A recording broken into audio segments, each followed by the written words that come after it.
Welcome to Chillin' 101. We hope this video helps. You start by confirming the phone supports 2 lines and both SIMs are active. This matters because some models show slots only when both present. Once done, unlock the device and open settings, then network or connections to jump straight into SIM management.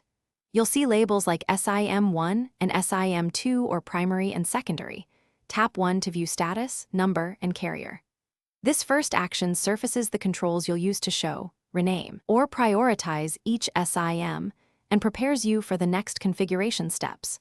Now you configure how each SIM is displayed and used. This is where you define behavior. Tap a SIM entry to toggle it on, rename it, assign a color, and set defaults for calls, messages, and mobile data. Do this because defaults determine which line rings or uses data automatically. Also choose the preferred network type per SIM to balance speed versus battery.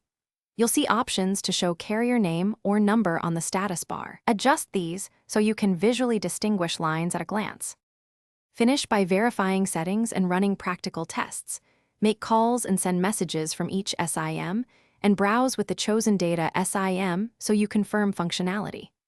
Once done, restart the phone to ensure settings stick and watch the status bar for both network bars. This confirms the OS recognizes both lines. If something goes wrong, reset the SIM tray, double-check APN and VO LTE settings, and call the carrier. These steps resolve most issues and explain why a SIM might not register. Thanks for watching. Consider subscribing if we helped you.